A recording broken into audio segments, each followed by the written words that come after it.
Yo, what's up guys? The Roblox Studio is back with another video. In this tutorial, we're going to talk about what are if statements and how to script them.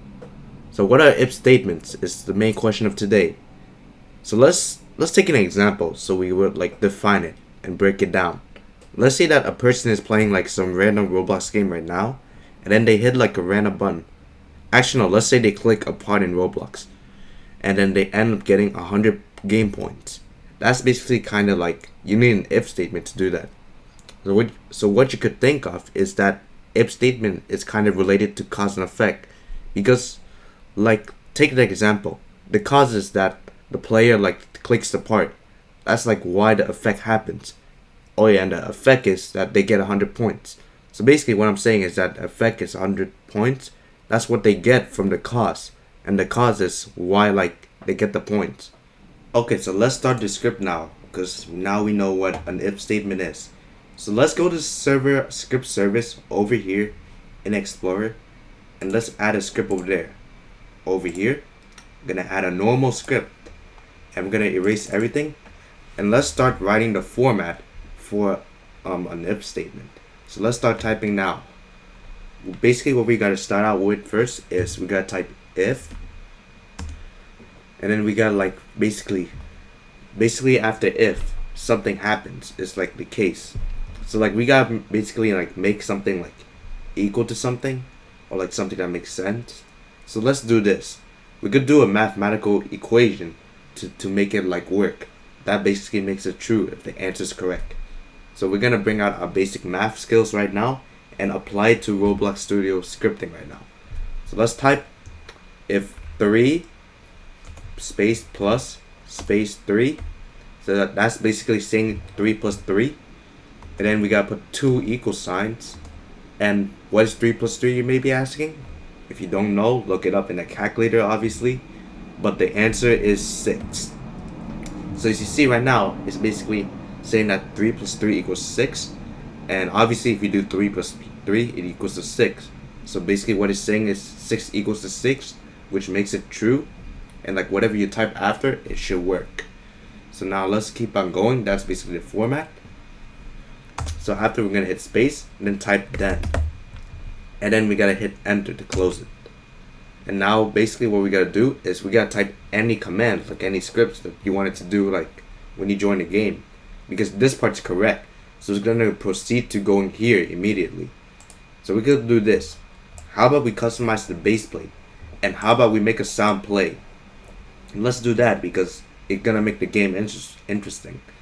All the games, they have color changing parts, or sounds just randomly popping up, just for the environment in the game. So let's start typing now.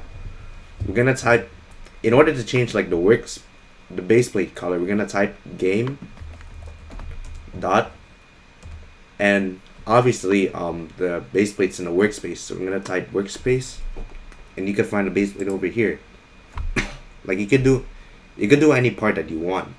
They have base plate, you could add another part, and there's many things you could do. So let's do base plate right now, because that's the only part I have in the workspace right now.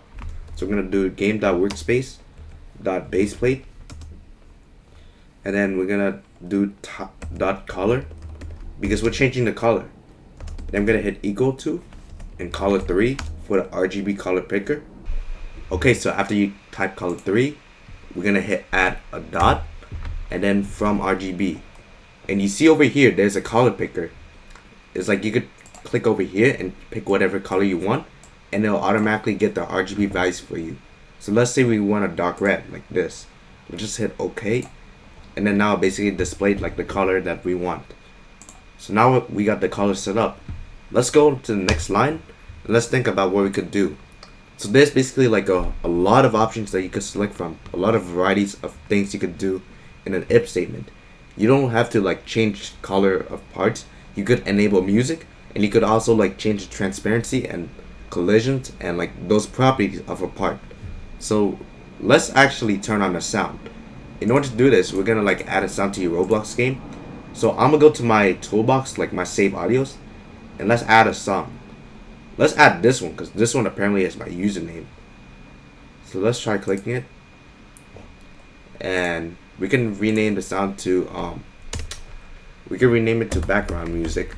Just rename it to background or whatever you want, because we're gonna have to add that name to the script. So don't make it long.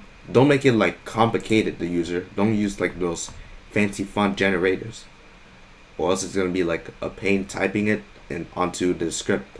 So let's start now. We're gonna start writing the script for the turning on the audio. So I'm gonna type game.workspace because I added my sound to the workspace, and then dot, and then background, and then we're gonna type this, then on play, like this. So we got the colon, and then we type play, and then we put the parentheses to start it. And the next thing we could do is I'm gonna add a wait, because I'm gonna add a wait for 15 seconds, and then what I want to do is I want to like remove the sound and change like the transparency of the base plate. That's my plan. That's what I want to do right now. So let's add a wait for 10 seconds, and then we're gonna hit enter. So basically that like it keeps the song playing, and it keeps that color, it preserves it for 10 seconds. What we're gonna type now is we're gonna type game.workspace. We're gonna target that base plate again, and note that you don't have to like type all this. You could also like create a variable, like you could do local space whatever like the name of your variable you want to be, and then put the just put the game.workspace.baseplate, like put your part info, whatever you want. If you still don't catch what I'm trying to say, you see like I basically did it just now. So what I did is I made a variable up here, the first line. So basically I made a name for it. I name it base, and then I target like the part that I want to like target. I want to change the color. I target that part. So let's do that here. You see over here I basically did the same thing. So we're gonna copy that line and make it a different color. So let's do that right now from RGB, and then we're gonna basically let's make it blue now, like dark blue. We could use the same color picker. It adds our value, and then we're good. Now what I want to do next is I want to remove the sound. So in order to do this, we're gonna type game.workspace, that background,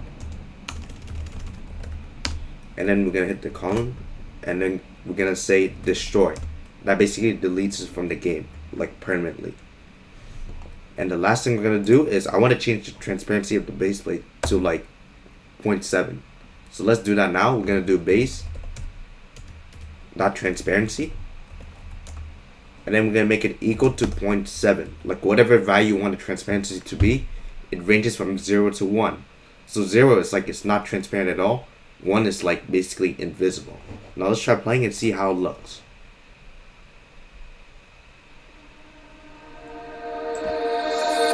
So you see it plays the sound, and you see that the base plate is like literally red right now with no transparency. But after 10 seconds, it pretty much just like deletes the sound, and now you see that the base plate's transparent and kind of blue. And like it's kind of hard to tell if it's blue or not. So let's change this. I'm gonna change like the I'm gonna change the color to make it like more noticeable to see if the blue took place or not, because the transparency it kind of camouflage in with the sky. So now it's actually hard to like see what color it is. So let's make it green, because like that's like the easiest color to tell. Let's try playing, and then there's gonna be like a 10 seconds. After 10 seconds, it's gonna go away. So you can type as much as you want for 10 seconds, and then the sound goes away, and you can see it's kind of yellow. There's no more sound, and this base plate is obviously transparent. Like you could see like the bottom. If I look from here, you could see there's the sun, there's a cloud, and that's pretty much how you code an if statement. Hope you enjoyed the video. If you do, please like and subscribe, and I'll see you in the next video.